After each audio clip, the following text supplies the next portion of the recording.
பகிர்வு வாசகர்களுக்கு வணக்கம். வாரந்தோறும் ஒரு புத்தகத்தை படித்து அதில் உள்ள விடயங்களை பகிர்ந்து கொள்வது வழக்கமான ஒரு நடைமுறையாக நாம் மேற்கொண்டு வருகின்றோம். அது நமக்குள்ள வாசிப்பு வாசிப்பை நேசிக்க வேண்டும், வாசிப்பினுடைய அவசியம் நாம் அதாவது ஒரு கட்டாயத்துக்குள்ளாகும் போதுதான் நம்ம வாசிக்கிறதுல ஒரு தீவிரம் காட்டுவோம். அந்த அடிப்படையில் நம்ம வாரந்தோறும் ஒரு புத்தகத்தை படித்து கொண்டு வருகின்றோம். குறைஞ்சபட்சம் ஒரு 100 பக்கமாவது வாரம் படிக்கணும். அதை சும்மா சொன்னா நம்ம எல்லாம் வாசிக்க மாட்டோம். அப்படிங்கிறதுனால நம்ம இந்த குழுவை ஏற்படுத்தி நம்ம படித்து கொண்டிருக்கின்றோம். சிறப்பான ஒரு நிகழ்வாக இது இருந்து கொண்டிருக்கிறது. அந்த அடிப்படையில் இந்த வாரம் சிந்துவெளி நாகரிகம் கண்டுபிடிக்கப்பட்ட கதை, நிவேதிதா லூயிஸ் அப்படிங்கிறவங்க எழுதின புத்தகம். இது நம்ம சிந்துவெளி நாகரிகத்தை பத்தி வரலாறுல படிச்சிருப்போம். அது எப்படி கண்டுபிடிக்கப்பட்டது அப்படிங்கிறது, அதாவது வரலாற்றுக்கு முந்தைய காலம், வரலாற்றுக்கு முந்தைய காலத்துல, அதாவது வரலாறு கிமு 6ஆம் நூற்றாண்டு அல்லது கிமு 3ஆம் நூற்றாண்டுல தான் வரையறுக்கப்பட்டிருக்கு. அதுக்கு முன்னாடி காலம்லாம் வரலாற்றுக்கு முந்தைய காலம் அப்படின்னு சொல்றாங்க. அந்த மாதிரி காலத்துல என்னென்ன நாகரிகங்கள் உலகத்துல நிலை கொண்டு வாழ்ந்தன அப்படிங்கிறது பல ஆய்வாளர்கள், தொல்பொருள் ஆய்வாளர்கள் கண்டறிந்து நமக்கு சொல்லி இருக்கின்றார்கள். பொதுவா உலகத்துல ஒரு 4 இனக்குழுக்கள் இருந்ததாக சொல்றாங்க. காக்கசைட்டுகள், அதாவது இந்த ஐரோப்பியர்கள், நீக்ரோ இனத்தவர்கள், மங்கோலிய இனத்தவர்கள், திராவிடர்கள். இந்த 4 இனத்தவர்கள் தான் உலகத்துல வாழ்ந்திருக்காங்க அப்படின்னு ஆய்வாளர்களால் உறுதி செய்யப்பட்டிருக்கிறது. அதாவது இந்த இனம் எப்படி வரையறுக்கப்படுகிறது என்றால், உடல் கூறு அடிப்படையிலும், மொழி கூறு அடிப்படையிலும், பண்பாட்டு கூறு அடிப்படையிலும் தான் இன வரையறை செய்யப்படுகின்றன. அதுல சிந்துவெளி நாகரிகம் திராவிடர்களுடைய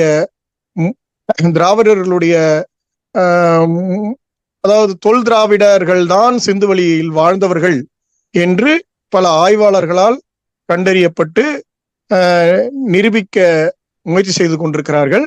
சில ஆய்வாளர்கள் அதற்கான தொடர்புகளை உறுதிப்படுத்தி கொண்டிருக்கிறார்கள்.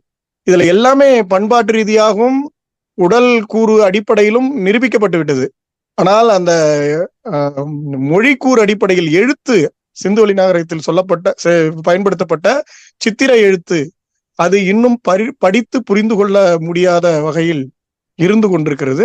அந்த சிந்துவெளி நாகரிகம் எவ்வாறு கண்டுபிடிக்கப்பட்டது, அந்த கதைனா வரலாறு தான், அந்த வரலாற்றை பற்றி தற்போது பேச வருகிறார் முதலாவதாக வங்கியின் உதவி மேலாளர் பாண்டியராஜன் அவர்கள். வாங்க, உங்க கருத்துக்களை பகிருங்க. அனைவருக்கும் வணக்கம்.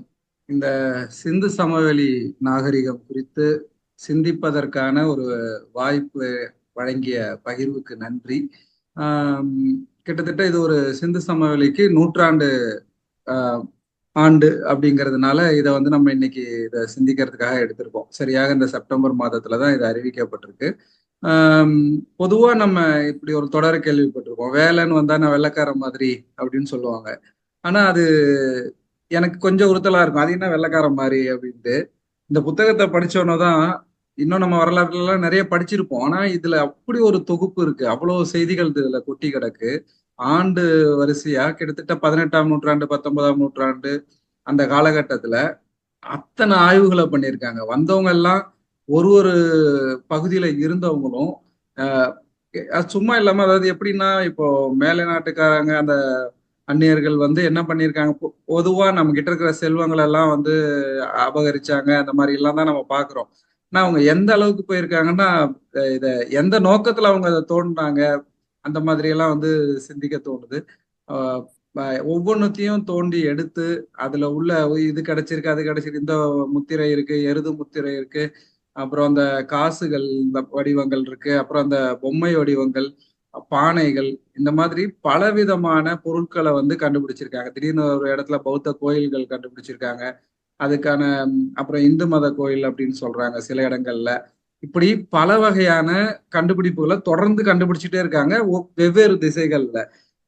இப்படி கண்டுபிடிக்கிறத அங்கேயும் இங்கேயுமா கடித போக்குவரத்தின் மூலமாகவே நிறைய ஒப்பிட்டு அதை வந்து பார்த்து அப்படியே ஆய்வுக்குள்ளாக்குறாங்க.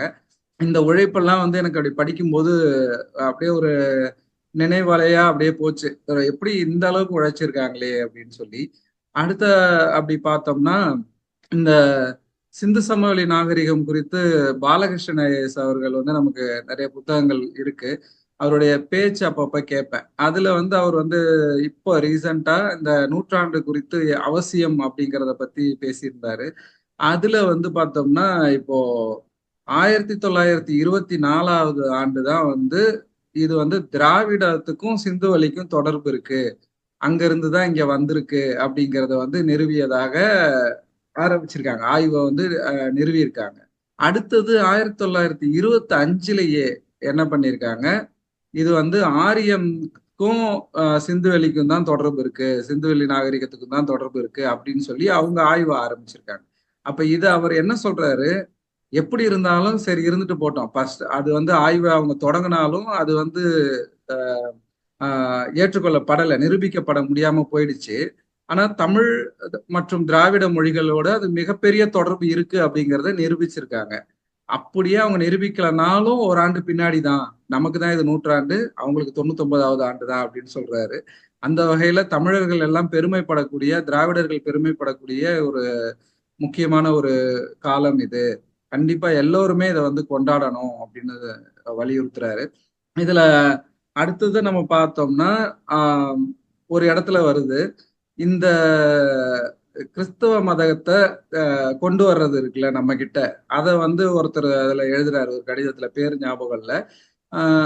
இங்க வந்து எளிமையா நம்ம மதத்தை வந்து உட்புகுத்தலாம். ஏன்னா இந்து மதம் வந்து இவர்களுடைய பூர்வீக மதம் இல்ல, ஆரியர்களும் நம்மள மாதிரி வந்துதான் திணிச்சிருக்காங்கன்றது வந்து இந்த ஆய்வு மூலமா புலனாகுது. அதனால நம்மளும் இந்த இடத்துல எளிமையா நம்ம கிறிஸ்தவ மதத்தையும் பரப்ப முடியும் அப்படின்னு சொல்லி ஒரு கடிதத்துல சொல்றதா படிச்சேன். ஸோ அதனால எந்த அளவுக்கு நம்மளை வந்து காலந்தோறும் வந்து பல திசையில இருந்து வந்து பயன்படுத்தியிருக்காங்க அப்படிங்கிறதெல்லாம் வந்து இதுல பார்க்க முடிஞ்சது. அப்படியே அவர்கள் பயன்படுத்தி இருந்தாலும் அதுல ஆங்கிலேயர்களுடைய பணி, அந்த தமிழுக்கு ஆற்றிய பணியும் திராவிடத்துக்கு ஆற்றிய பணியும் வந்து மிகப்பெரியது. நம்முடைய வரலாற்றையே வந்து அவர்கள் வந்து சொல்லிதான் நிலைநிறுத்துற மாதிரியான சூழல் இருக்கு. ஆனா அதுக்கான ஆவணங்களை இங்க நம்ம முன்னோர்கள்லாம் வச்சுட்டு போயிருக்காங்க. இந்த வகையில அந்த சிந்துவெளி நாகரிகம் குறித்து ஓரளவுக்கு, அதாவது ஒரு சின்ன ஒரு சிந்தனை, ஏன்னா வரலாறுல அப்போ பள்ளிக்கூட காலத்துல படிச்சதெல்லாம் வந்து நிச்சயமாவே இப்போ ஒண்ணுமே ஞாபகம் இல்லை. இப்போ நம்ம அதை திருப்பி படிக்கும்போது இதெல்லாம் நம்ம படிச்சோமா அப்படின்றது மாதிரி யோசிக்கிற மாதிரி இருக்கு. ரொம்ப ஒரு சிறப்பான ஒரு வாய்ப்பினை வழங்கிய பகிர்வுக்கு நன்றியை தெரிவித்துக் கொள்கிறேன். நன்றி. சிறப்புங்க.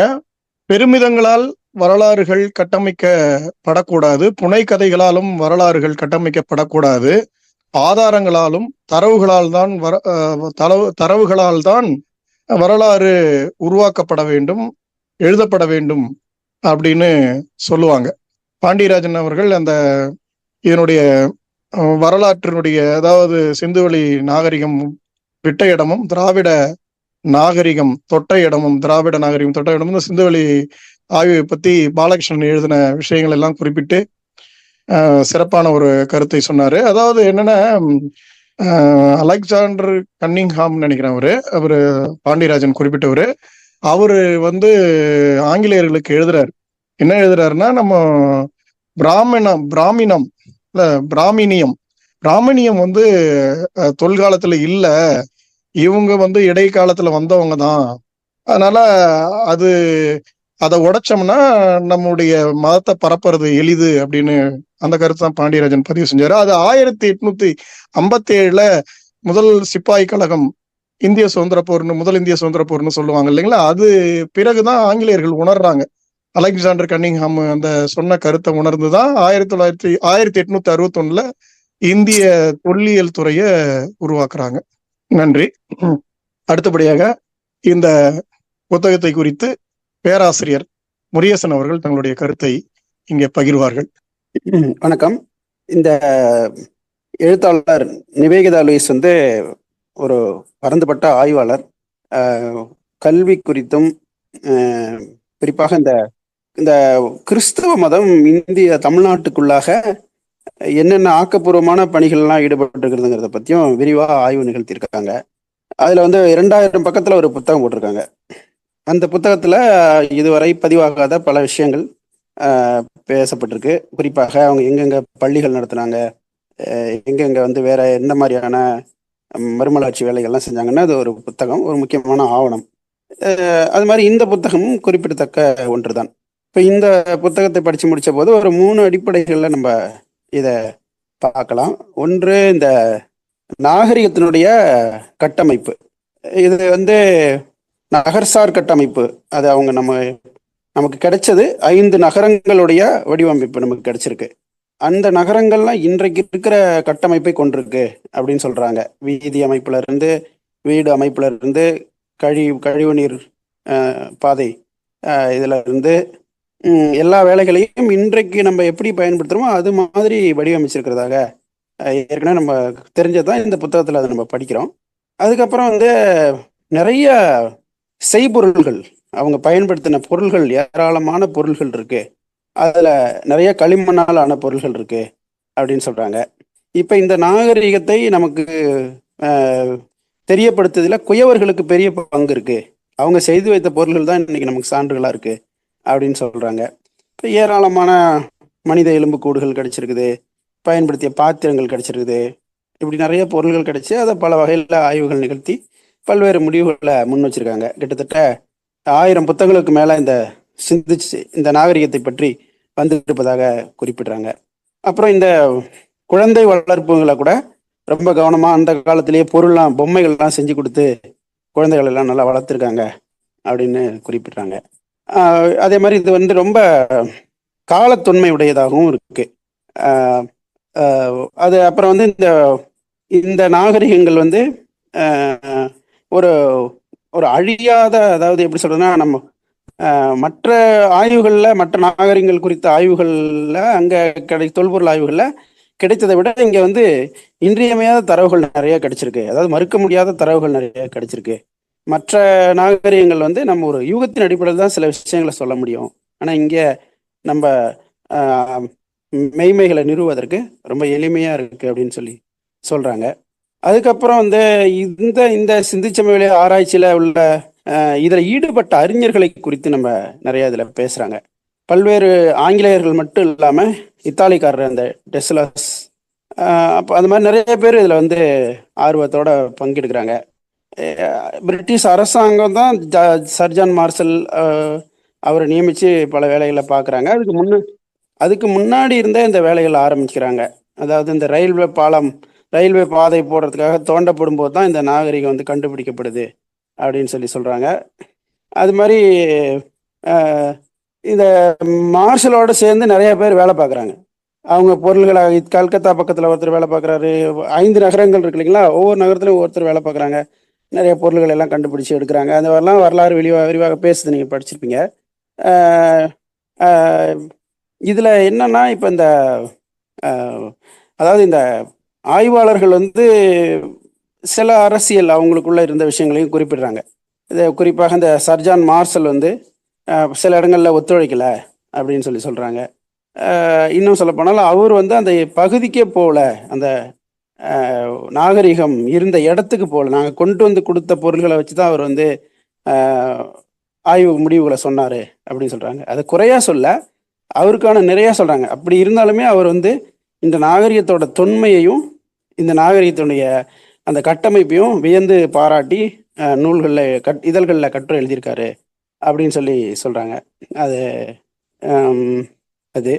அதுக்கப்புறம் இந்த ஆய்வாளர் எங்கே தவறி இருக்காங்க, அதாவது கவனிக்க தவறி இருக்காங்க அப்படின்னா, இது திராவிட நாகரிகத்துக்கும் சிந்துச்சம நாகரிகத்துக்கும் உள்ள தொடர்பு குறித்து ஏராளமான நூல்கள் வந்திருக்கு. பல்வேறு அறிஞர்கள் அந்த ஆய்வில் ஈடுபட்டிருக்காங்க. அது அவங்களெல்லாம் முன்னாடி குறிப்பிடுறாங்க. ஆனால் இவங்க எடுத்துக்கிட்ட அந்த பார்வை நூல் இருக்குல்ல, அதில் வந்து இந்த நூல்களை அவங்க எடுக்கலை. அதனால அவங்க சில முன்வைக்கப்பட்ட முடிவுகளை கூட நூலில் வந்து குறிப்பிட முடியாமல் போயிடுச்சு. குறிப்பாக அவங்க வந்து இது திராவிட நாகரிகமா இல்லை ஆரிய நாகரிகமான விவாதம் இருக்குது அப்படின்னு தான் சொல்கிறாங்களே தவிர, அதுல திராவிட நாகரிகம்னு சொல்றதுக்கான அடிப்படைகள் என்ன இருக்கு அப்படிங்கிறது நிறைய வெளிப்படையாக முன்வைக்கப்பட்டிருக்கு. அதை இவங்க சில கருத்துக்களை எடுத்து சொல்லியிருக்கலாம். அந்த இடத்துல இவங்க கவனம் செலுத்திருக்கணும். அப்புறம் இந்த எழுத்துக்களை பற்றிலாம் நிறையா சொல்றாங்க. அதனால ஒரு அந்த அந்த அந்த தலைப்புக்கு ஏற்றாற் போல அமைச்சிருக்காங்க. அந்த சிந்துச்சமல் நாகரிகம் கண்டுபிடிக்கப்பட்ட கதை அப்படின்னு சொல்லிட்டு. இப்போ வந்து இது தொடர்பாக ஒரு வேளை நமக்கு ஆர்வம் இருக்குமானால் இது தொடர்பாக நம்ம படிக்கணுன்னாக்கா தமிழில் நிறைய நூல்கள் வந்திருக்கு. அதில் வந்து இந்த கடைசியாக சிந்துவெளி பண்பாடு நாகரிக தொடர்ச்சின்னு சொல்லி ஒன்று இவரது வந்திருக்கு, பாலகிருஷ்ணன். அதே மாதிரி அவர் ஏற்கனவே ஒரு புத்தகம் போட்டிருக்காரு, அவரது படிக்கலாம். அது மாதிரி வேறு சில ஆய்வாளர்களும் புத்தகங்களை போட்டிருக்காங்க. அது வந்து நம்ம இந்த தொல்பொருள் ஆய்வு மட்டும் இல்லை, இந்த நாகரிகத்துக்கும் நமக்கும் உள்ள தொடர்பை நிறுவனத்துக்கு இந்த தொல்பொருள் ஆய்வு மட்டும் இல்லாமல் நிறைய கல்வெட்டு ஆய்வுகள் இருக்குது, நூல் ஆய்வுகள் இருக்குது, அதே மாதிரி ஊர் பெயர் ஆய்வுகள் இருக்குது. இது எல்லாமும் இந்த பகுதியில் இருந்த இடங்கள் தான். அதையும் நம்ம பொருத்தி பார்க்கும்போது தமிழர்கள் இந்தியா முழுவதும் பரவி இருந்தார்கள் அப்படிங்கிறத நிறுவனத்துக்கான கருதுகோளை நம்ம துணிச்சலோட முன்னெடுக்கிறதுக்கு இந்த விஷயங்கள்லாம் நமக்கு பயன்படுது. அந்த விஷயங்கள்லாம் நினைவுபடுத்திக்கிறதுக்கு நமக்கு ஒரு வாய்ப்பு அமைஞ்சது. ரொம்ப நன்றி. பேராசிரியர் அவர்கள் மிக சிறப்பான கருத்துக்கள் எல்லாம் எடுத்து சொன்னாரு. அதாவது சிந்துவெளி நாகரிகம் வந்து கிட்டத்தட்ட கிமு 3500 இருந்து கிமு 1900, கிமு 1600 என்றெல்லாம் ஒவ்வொருத்தரும் ஒரு விதமாக வரையறுக்கிறாங்க. எப்படின்னாலும் அது வந்து என்னன்னா கிமு 6ஆம் நூற்றாண்டுக்கு முன்னாடி, கிமு 6ஆம் நூற்றாண்டுல இருந்து தான் நமக்கு வரலாற்று தரவுகள் கிடைக்குது. அசோகர், மௌரியர் இவங்கெல்லாம் வராங்க. மௌரிய பேரரசுக்கு முன்னாடி தான் கிட்டத்தட்ட சிந்து சமவெளி நாகரிகமோ மெசபடோமியா நாகரிகமோ சமகாலத்துல வாழ்ந்திருக்காங்க. அவங்களுக்கும் தொடர்பு இருக்கு. ஏன்னா சிந்துவெளி நாகரிகத்துல சிந்துவெளி மக்கள் பயன்படுத்திய முத்திரை வந்து அங்க ஈராக்ல கிடைச்சிருக்கு. சூசான் அப்படின்னு ஒருத்தர் சொல்றாரு, சூசான் லூயிஸ் ஒரு பேர், சூசான் லூயிஸ் அவர் சொல்றாரு. அது மாதிரி ரொம்ப, அதாவது இது வந்து தொல் திராவிடர்கள் தான் பெயர் வழியா ஆய்வு பண்ணியிருக்காரு, பண்பாட்டு வழியா ஆய்வு பண்ணியிருக்காரு நம்ம பாலகிருஷ்ணன். அதே மாதிரி ஐராவதன் மகாதேவன் அவரு இந்த சிந்துவெளி பண்பாட்டை ஆராய்ஞ்ச முன்னோடிகள்ல அவரும் ஒருவர். பாலகிருஷ்ணனே மகாதேவனால தான் நான் உந்தப்பட்டு இந்த சிந்துவெளி நாகரிகத்தை ஆராய்ச்சியில இறங்கினேன் அப்படின்னு சொல்றாரு. பாலகிருஷ்ணனுக்கு கிடைச்ச வாய்ப்பு என்னன்னா நாடு முழுவதும் வேலை செய்யக்கூடிய ஒரு வாய்ப்பு கிடைச்சது. அதனால அவர் ஒரு சிறப்பான பண்பாட்டு ரீதியான மொழி ரீதியான ஒரு தொடர்புகளை ஆராய்ஞ்சிருக்காரு. இது இந்த திராவிடங்கிற சொல் வந்து கால்டுவெல் தான் முதல்ல பயன்படுத்துறாரு. திராவிட மொழிகளின் ஒப்பிலக்கணம் 1855 நினைக்கிறேன் அந்த புத்தகம் வெளியே வருது. ஆண்டு தவறா கூட இருக்கலாம், பாத்துக்கலாம். 56 1856 அது வெளிவருது. இது வந்து மொழிக்கூறு, அதாவது சமஸ்கிருதத்தோடு இது வந்து தொடர்பில்லாத ஒரு மொழி குடும்பம் அப்படின்னு. திராவிடம் என்ற சொல் வந்து குமார இலப்பட்டர, திராவிட சிசு என்றெல்லாம் இலக்கியங்கள்ல அறியப்படுது. அந்த சொல்லை தான் எடுத்து அவரு இந்த மொழி குடும்பத்துக்கு பெயர் வைக்கிறாரு, அவ்வளவுதான். அதனால இது இந்த மக்கள் உடல்கூறு அடிப்படையிலும் மொழிக்கூறு அடிப்படையிலும், அதாவது மொழிக்கூறுனா அந்த எழுத்தை நம்மளால படிக்க முடியல. சித்திரை எழுத்து சிந்துவெளி நாகரிகத்துல கண்டுபிடிக்கப்பட்ட எழுத்தை நம்மளால வாசிக்க முடியாதுதான் இப்போ ஒரு குறையா இருக்கு. மற்றபடி சிந்துவெளி நாகரிகம் நமக்கு அந்த உடல் கூறுல, அதாவது 2014 இவங்க ஹரியானாவுல ஒரு உடல் எலும்பு கூடு கிடைச்சிருக்கு. அந்த ஊர் பேரு என்ன சொல்றாங்க, அந்த ஊர்ல கிடைச்சிருக்கு. அந்த எலும்பு கூட மரபணு கார்பன் ட்ரேட்டிங் செய்யும் போது அதுல பாத்தீங்கன்னா திராவிட உடல் கூறு தான் பொருந்தி வருது. அதுவும் நீலகிரியில இருக்கிற தோடா மக்களுடைய டிஎன்ஏ தான் அதுல இருக்கு அப்படின்னு கண்டுபிடிச்சு நிரூபிக்கப்பட்டிருக்கு. அதனால உடல் கூறு ரீதியாக நிரூபிச்சுட்டாங்க கிட்டத்தட்ட. இது வந்து சிந்துவெளி நாகரிகம் மக்களுடைய எலும்பு கூடு தான் அது. அது மாதிரி பல விஷயங்கள் நிரூபணம் ஆகிட்டே வருது. அவங்க சரஸ்வதி நாகரிகம், சரஸ்வதி நாகரிகம், அது சிந்தியும் விட முடியல, சரஸ்வதின்ற ஒரு நாகரிகம் சேர்த்துக்கிறாங்க. அது வறண்டு போன ஒரு நதி, அது சரஸ்வதினு இவங்க அதை பேர் வச்சு சிந்து சமவெளி நாகரிகம், சிந்து சமவெளி சரஸ்வதி நாகரிகம் அப்படின்னு பேரை கட்டமைச்சு அதுக்கு பல கதைகளை புனைந்து அவங்களுடைய ஆரியர்கள் தான் இவங்க பூர்வ குடிகள்னு நிறுவ பாக்குறாங்க. அதான் இது வந்து நிறுவ முடியல. ஏன்னா இன்னைக்கு அறிவியல் கண்டுபிடிக்கிறதுக்கு பல தரவுகளை வைத்துதான் அறிவியல் ரீதியா கண்டுபிடிக்கிறாங்க. அந்த தரவுகள் பல நூற்றாண்டுக்கு முன்னாடி இருந்தது அப்படிங்கறத அவங்களால நிரூபிக்க முடியல. இதுதான் இன்றைய சூழல். ஆனா ஒரு கண்டுபிடிப்பு நிகழ்ந்து அது மாற்றங்கள் வருதுன்னா அதை நம்ம ஏத்துக்கணும். அடுத்த தரவுகள் கிடைச்சி அவங்களே முந்தையவர்களா கூட இருந்தா அதை நம்ம ஏத்துக்கணும். ஆனா அந்த மனநிலை ஆரியர்களுக்கு இல்லை. ஏன்னா இதை எப்படியாவது திரிக்கணும், வரலாறு திரிக்கணும், புது புது கதைகளை உருவாக்கி அதை வேறொரு திசைக்கு கொண்டு போகணுங்கிறது தான் அவங்களுடைய நோக்கம். அந்த நோக்கம் நிறைவேறவே முடியல. அடுத்தபடியாக இந்த நூல் குறித்து வெங்கடேஸ்வரி அவர்கள் தங்களுடைய கருத்துக்களை பகிர்வார்கள். அனைவருக்கும் வணக்கம். இந்த மிகச்சிறந்த நூல் என்னை பொறுத்த அளவுக்கு இது நம்ம ஒரு வரலாறை ரொம்ப ஈஸியா படிச்சுட்டு கடந்து போயிடுறோம். ஆனா அந்த வரலாறை கண்டுபிடிச்சு நிரூபித்து அதை பொது வெளியை கொண்டு வர்றதுன்றது எவ்வளவு கஷ்டம்ன்றத நான் முதல் முறையா இப்பதான் இந்த புத்தகத்துல தான் தெரிஞ்சுக்கிறேன்.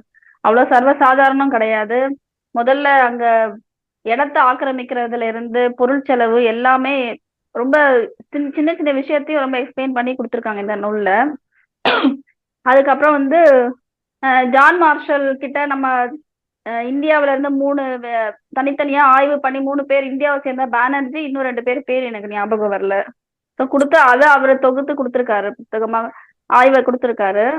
இதுல எனக்கு சில ரொம்ப வருந்திய விஷயம் 2-3 விஷயம் இருக்கு. ஒண்ணு என்னன்னா, ஒரு காலத்துல அந்த சிந்து சமவெளி காலத்துல குயவர்கள் எவ்வளவு முக்கியத்துவம் பெற்று இருந்திருக்காங்கன்றது தெரியுது. எதுவா இருந்தாலுமே மண்ணில் செஞ்ச சுடுபொம்மை, செங்கற்கள், பொம்மை எல்லாமே, ஈவன் வளையல் கூட மண்ணில் தான் செஞ்சு யூஸ் பண்ணியிருக்காங்க. பட் இப்ப அது முழுமையாவே அழிஞ்சிட்டு வருதுன்றது ஏத்துக்கவே முடியல. அடுத்தபடியாக அந்த சுடு செங்கல்கள்லாம் ஒரு ட்ராக் போடுறதுக்காக யூஸ் பண்ணி அதை கடைசியில ஒண்ணும் இல்லாம ஆக்கிட்டாங்க. அதுல இருந்து கூட நிறைய ப்ரூஃப் கிடைச்சிருக்கலாம் அப்படின்னு எனக்கு தோணுச்சு. அப்புறம் சார் சொன்ன மாதிரிதான் நிறைய அரசியல் இருந்தது, அதை பத்தி எல்லாம் சொல்லியிருக்காங்க. எப்படி அதை தாண்டி அவங்களால பண்ண முடிஞ்சது. ஜான் மார்ஷல்லே நிறைய விஷயத்துல பானர்ஜியோட கண்டுபிடிப்பை ஏத்துக்கல அப்படின்னு சொல்லி குறிப்பிட்டிருக்காங்க.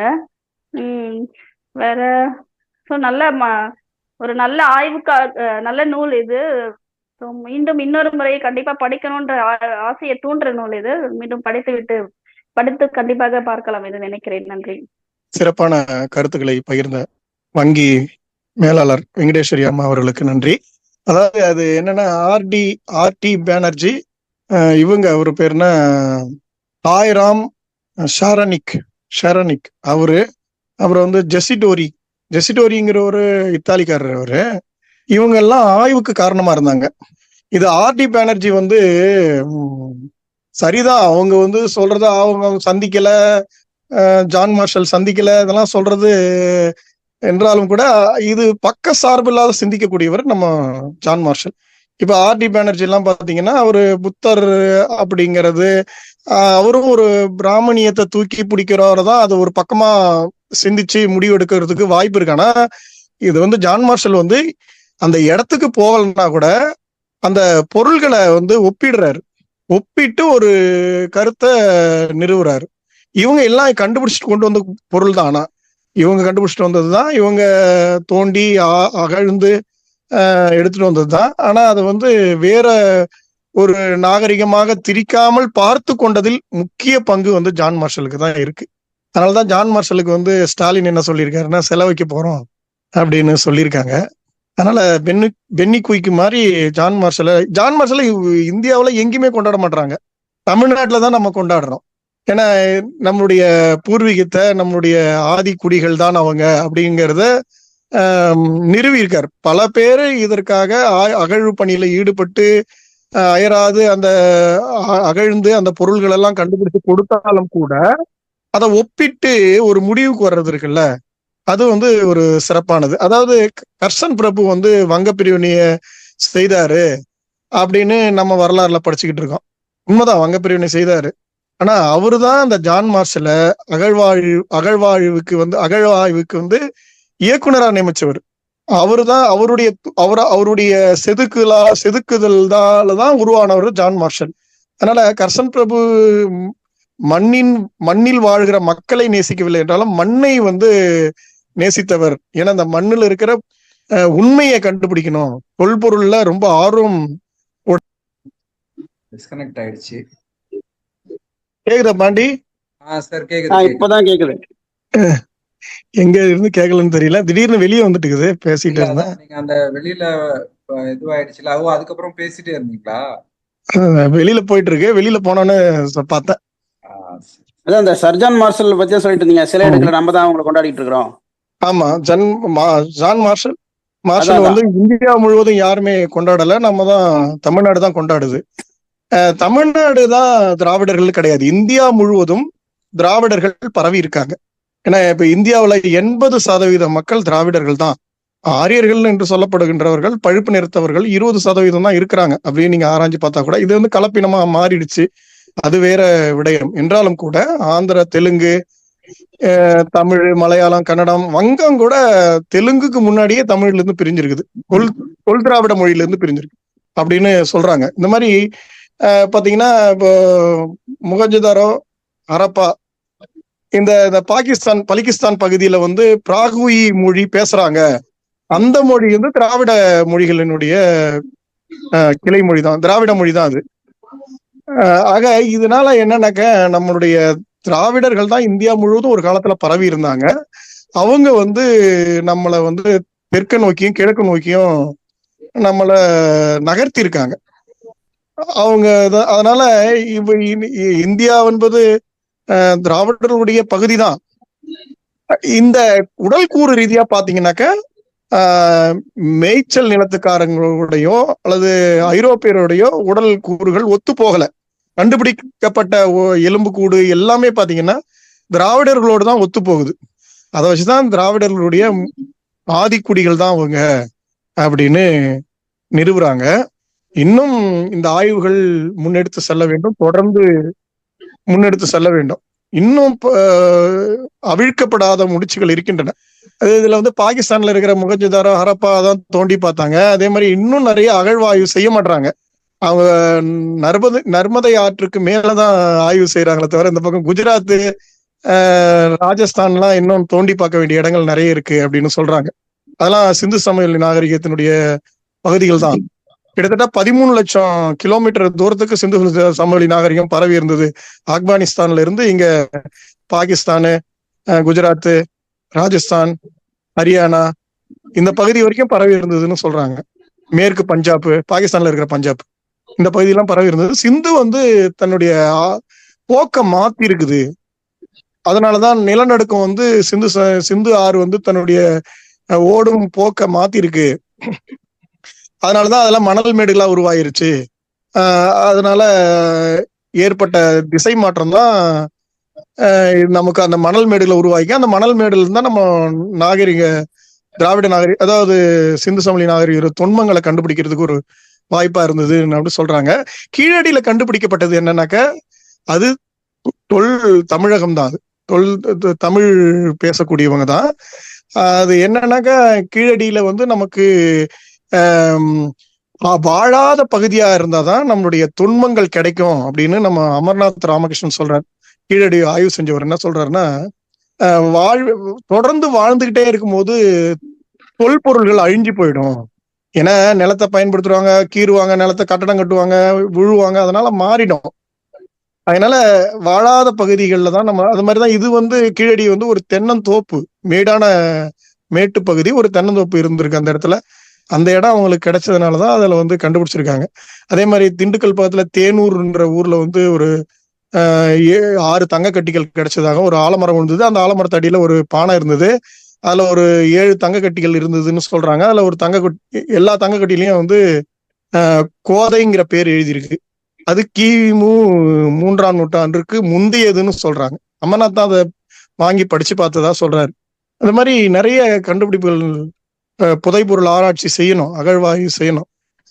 வட இந்தியாவில் நிறைய அகழ்வாய்வு செய்ய நம்மளுடைய வாழ்ந்த ஆதாரம் வந்து நாளாக நாளாக வெளிப்படுமே ஒழிய அது வந்து நிரூபணமாகும். அதனாலதான் என்ன பண்றாங்க, அவங்க பயப்படுறாங்க. இதெல்லாம் கண்டுபிடிக்கதான் வடநாட்டவர்கள் வந்து பயப்படுறாங்க. ஆனா வடநாட்டவர்கள் இருக்கிறவங்கள எல்லாருமே ஆரியர்கள் கிடையாது. அதனால எல்லாரும் 80% மக்கள் வந்து திராவிடர்கள் தான். அதனால நம்ம தான் அதனுடைய பூர்வ குடிகள், சிந்து சமவெளி நாகரிகத்தினுடைய பூர்வ குடிகளாக இருந்தவர்கள், அந்த காலத்தில் வாழ்ந்தவர்கள் வந்து நம்மளுடைய மூதாதையர்கள் தான் அப்படிங்கிறத நாளாக நாளாக இன்னும் நிரூபிக்கப்படும் என்று சொல்லி விடைபெறுகிறேன். நன்றி, வணக்கம். விவாத ரீதியா எதனா சொல்றதுன்னா சொல்லுங்க. அதான் இந்த ஆங்கிலேயர் வந்து இங்க நிறைய வேலை செஞ்சிருக்காங்க அப்படிங்கிறதுக்கு இந்த இந்தியாவை அளந்தாங்கல்ல, இந்தியாவுடைய நீள அகலங்கள், இமயமலை இதெல்லாம் அளந்தது கூட ஒரு தனி மனிதருடைய பல்லாண்டு கால உழைப்பு. ஒவ்வொரு இடத்துக்கா போய் அவர் வந்து நம்ம பல்லாவரத்துல இருந்து தொடங்குறாரு இந்த ஆய்வு, அந்த நில அளவை ஆய்வை. அது பல ஆண்டு காலம் நீடிச்சது. இடையிடையில அந்த கருவி பழுதாகி அது போய் சரி பண்ணிக்கிட்டு லண்டன்ல போய் சரி பண்ணிட்டு வர்றதுக்கு மாத கணக்கில் ஆயிருக்கு. அப்பெல்லாம் காத்திருந்து அந்த வேலையை அவர் ஒரு ஆங்கிலேயர் செஞ்சார். அவர் பேரு தான் ஞாபகம் வர மாட்டுது. அதான் அவரு இது ஒரு ஆங்கிலேய அதிகாரி தான் ஒருத்தர். அந்த துறை, நில அளவை துறை, அளவீடு செஞ்சு வரி போட்டவர் வாரன் ஹேஸ்டிங்ஸ் தானே பிரபு. அது வந்து நிலத்தை தனித்தனி விவசாய நிலம். நான் சொல்றது நம்ம ஒரு பரப்பளவு, இந்தியாவோட பரப்பளவு. ஆமா, நம்மளுடைய தொல்பொருள் பல்லாவரம், அத்திரம்பாக்கம் எல்லாம் கிடைச்சிருக்கு. அதாவது அது வந்து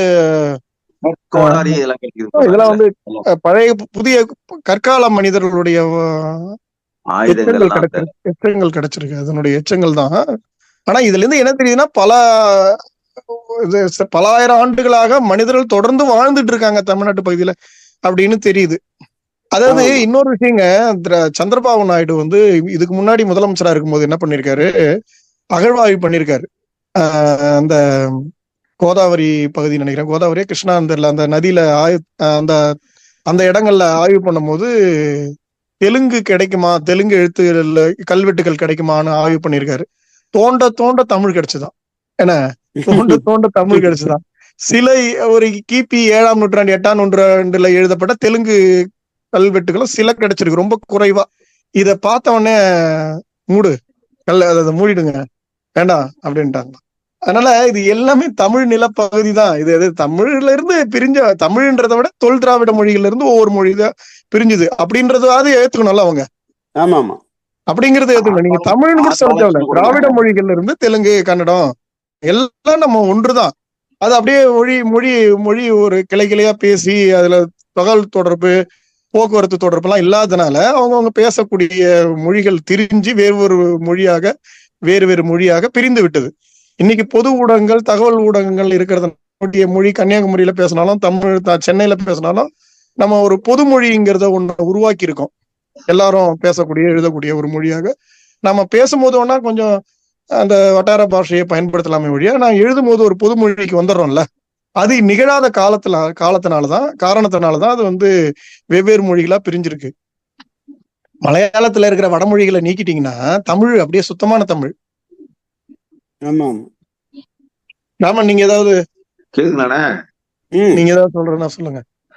அதானே இந்த ஆர் பாலகிருஷ்ணன் கூட சொல்லும் போது சொல்றாருல, அவர் வந்து ஒரிசாவில பார்க்கும்போது அவர் வந்து ஏதோ ஒரு ஊர், நம்ம தமிழான ஊரை பார்த்துட்ட பிறகுதான் அவருக்கு வந்து அந்த ஆய்வுக்காகவே ரொம்ப அதுல ஈடுபட்டாருலாம் சொல்றாரு. அங்க வந்து அவரு மக்கள்லாம் வராங்க, மக்கள் ஊர் பேர்லாம் கேட்கும்போது தமிழ் சார்ந்த ஊர் பேர், அங்க ஏதோ ஊர் பேர் சொன்னாரு, மறந்து 300 ஊர்கள் அட்டவணைட்டு இருக்காங்க. அந்த ஊர்கள் அடிப்படையில இன்னொன்னு சொல்றேன்னா, இந்த தெய்வங்கள் இருக்குல்ல, அவங்க வேத காலத்துல வந்து ஒரே ஒரு தெய்வம் தான் முக்கியத்துவம், ஸ்ரீ அப்படின்னு ஒரு பெண் தெய்வம் தான் இருக்கிறாங்க. மற்ற வந்து அவங்க வந்து பெருசா பெண்ணுக்கு அவங்க முக்கியத்துவம் தரல. ஆனா இங்க வந்து சிந்துவெளியில பார்க்கும்போது பாத்தீங்கன்னா தோண்ட ஏறத்தாழ 80% வந்து பெண்ணுடைய சிலைகள் வந்து நிறைய, அந்த உருவம் படித்த இது வந்து நிறைய கிடைச்சிருக்கு. சோ அப்ப அங்க இருந்த கலாச்சாரமும் நம்மளுடைய தமிழர்களுடைய கலாச்சாரமும், நம்ம தமிழ் மக்கள் வந்து எந்த அளவுக்கு அந்த பெண்களுக்கு முக்கியத்துவம் கொடுத்திருக்காங்க, அப்ப அதே மாதிரி அவங்களும் அதை முக்கியத்துவம் கொடுத்ததுனால இதை பார்க்கும்போது நம்மளுடைய முன்னோர்களாகத்தான் இருந்துக்க கூடும்ன்ற மாதிரி அவரு சொல்றாருண்ணே. அது மாதிரியான நிறைய செய்திகள் சொல்றாரு. அது மாதிரி கல்வி, தாய் தெய்வ வழிபாடு இயற்கை வழிபாடு. அப்படிதான் நம்முடைய இப்ப கீழடியில கண்டுபிடிச்சதுல கூட எந்த தெய்வத்தினுடைய சிலையும் கிடைக்கல. எந்த ஒரு இதுக்கும் முக்கியத்துவம் கொடுக்காம கிடைக்கல. அதே மாதிரிதான் அங்கேயும் இயற்கை வழிபாடு, தாய் தெய்வ வழிபாடுதான் கிடைச்சிருக்கு. அதே மாதிரி அவங்களுக்கு ஒற்றை கொம்பு உடைய 4 கால் விலங்கு ஒண்ணு கிடைச்சது சிந்துவெளி நாகரிகத்துல, சிந்துவெளி சமவெளியில அகழ்வாயும் போது கிடைச்சது. அது குதிரை ஆரியர்களுடைய விலங்கு. அதனால இது குதிரை தான், இது எங்களுடைய இதுதான் சொல்லும் போது அந்த காலத்துல வாழ்ந்த அரிஸ்டாட்டிலே என்ன சொல்லியிருக்காரு, இந்தியாவுல ஒற்றை கொம்பு உடைய கழுதை இருந்ததுன்னு சொல்லியிருக்காரு. அது ஆய்வு பண்ணி பார்க்கும்போது அது கழுதையா தான் இருக்கு அப்படின்னு நிரூபணம் ஆயிடுச்சு. அது குதிரைன்னு சொன்னாங்க, அது கழுதை. அதே மாதிரி ஆரியர்கள் என்ன செய்ய மாட்டாங்க, உடல்களை புதைக்க மாட்டாங்க, அவங்க எரிக்கத்தான் செய்வாங்க. அப்போ அவங்களுடைய துன்பங்கள் கிடைக்காதுல்ல, கிடைக்க வாய்ப்பு இல்லை. அவங்க மேய்ச்சல் நிலக்காரர்கள் தான், மத்திய ஆசியாவில இருந்து வந்தவங்க தான் அப்படிங்கிறத மீண்டும் மீண்டும் நிரூபிக்கப்படுது. அவங்களுடைய எச்சங்கள் எதுவுமே கிடைக்கல. கிடைச்சதெல்லாம் 7ஆம் நூற்றாண்டு 8ஆம் நூற்றாண்டு மினிமம் குறைஞ்சபட்சம் 3ஆம் நூற்றாண்டுல இருந்து தான் அவங்களுடைய இங்க கிடைக்குது. ஆனா ஆரியர்கள் கிமு 3ஆம் நூற்றாண்டு இங்க வந்துட்டாங்கன்னு சொல்றாங்க. புத்தரே அவங்கள எதிர்த்து தானே புரட்சி செய்யறாரு, யாகங்களை எதிர்த்து தானே புத்தரை புரட்சி செய்யறாரு. அப்ப அதுக்கு முன்னாடியே வந்துட்டாங்க அவங்க. அப்ப கொஞ்சம் கொஞ்சமா வந்துகிட்டே இருந்திருக்காங்க. ஒரு காலம் இந்த காலத்துல மட்டுமே இவங்க எல்லாரும் வந்தாங்க அப்படின்னு நம்ம சொல்ல முடியாது. ஆண்டி, நீங்க ஏதாவது சொல்றீங்களா? நான் வியந்து கேட்டுக்கிட்டு இருக்கேன் சார். செய்திகள் நிறைய சொல்றீங்க, ரொம்ப இல்ல, இன்னும் இதை நம்ம நிறைய வாசிக்கணும். நம்ம படிச்சது மேலோட்டமா தான் நம்ம படிச்சிருக்கோம் போது. நம்மளுடைய தமிழ்நாட்டுல எப்படி கல்வி, பெண்களுக்கு அந்த காலத்துல பெண்கள் கல்வி அறிவு பெற்று இருந்திருக்காங்க. சோ அந்த இதுவும் கூட அவரு பாலகிருஷ்ணன் நிறைய சொல்றாரு. சோ அந்த நூல் சொல்லும் போது அங்க அந்த சிந்துவெளியில பெண்களும் அதே மாதிரி நிறைய படிச்சிருக்கிறாங்க. சோ அப்ப அதை ஒப்பிடும் போது நம்ம தமிழ்நாட்டுடைய இதுவும் உங்களுக்கு ஒத்து போய் இருக்குது. அதோட நம்ம முன்னோர்கள் தான், திராவிடர்கள் தான் அவங்கன்ற மாதிரி அவர் நிறுவுறாரு. அது மாதிரி எதுவும் ஒண்ணு படுத்த மாதிரி இருந்தது. இப்ப ஏதாவது நீங்க மறந்தது, நினைவு வர்றது கருத்துக்கள் ஏதாவது நீங்க பகிரலாம். நூல் படிச்சுன்னா பகிர்ந்துக்கலாம், படிக்கவில்லை. இல்ல அது பரவாயில்ல, ஒன்னும் பிரச்சனை இல்லை. ஏதாவது அது சம்பந்தமா ஏதாவது உங்களுக்கு தோணுகிற கருத்துக்களை நீங்க அதுல கல்வி, அதாவது நீங்க பார்த்த முருகேசன் சொன்னாரு, அதாவது குளியலறை, கழிப்பிடம், கால்வாய், இதெல்லாம் இந்த அகழ்வாயுல கிடைச்சிருக்கு. அவங்க வாழ்ந்த வீடு 2 தளத்துல கட்டி வீடு வாழ்ந்திருக்காங்க. அந்த சிந்துவெளி நாகரிகத்தினுடைய முத்திரை ரொம்ப பிரபலமானது உலகத்திலேயே. அது அந்த முத்திரை எல்லாருமே சிலாகிச்சு சொல்லக்கூடிய ஒரு முத்திரை. இது பெண் தெய்வ வழிபாடு, பெண் தெய்வ உருவம், இது மாதிரி எல்லாம் நிறைய கிடைச்சிருக்காங்க அகழ்வாயில கிடைச்சிருக்கு. அமெரிக்கா மக்களே வியக்கிறலாம். இப்ப அமெரிக்காவில எப்படி நவீன வீடு கட்டுறாங்களோ அந்த அளவுக்கு அவங்க வீடு அந்த அளவுக்கு இருந்திருக்குன்னு சொல்றாங்க. எல்லாம் சுட்ட செங்கலால கட்டியிருக்காங்க, மண்ணாலதான் பூசி இருக்காங்க, மண்ணதான் கொண்டு இது பண்ணிருக்காங்க. 6 அடி மேடை, 6ல இருந்து 8 அடி வரைக்கும் மேடையை அமைத்து, மண் மேடு அமைத்து அதுக்கு மேல வீடு கட்டியிருக்காங்கன்றாங்க. அப்போ அந்த வெள்ளங்களை பார்த்து அவங்க அதனால அது மேடான பகுதியை அமைச்சு வீடு கட்டியிருக்காங்க அப்படின்னு இந்த புத்தகத்துல சொல்லியிருக்காங்க அந்த அம்மா. ஆமல்ல, அதுதான் அகழ்வாயில வர்ற கண்டுபிடிக்கப்பட்ட. ஏற்கனவே லூயிஸ் ஏதோ ஒரு புத்தகம் நம்ம ஏற்கனவே படிச்சிருக்க மாட்டோம். முதல் பெண்கள்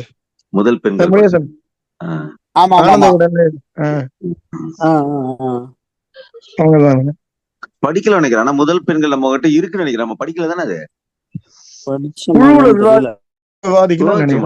நூலகத்துல இருக்கும் சார், அது படிக்கணும் இருக்கு. ஆனா விவாதிக்கல நினைக்கிறேன். நூலகத்துல போய் எடுத்தீங்கன்னா தானே படிப்பீங்க.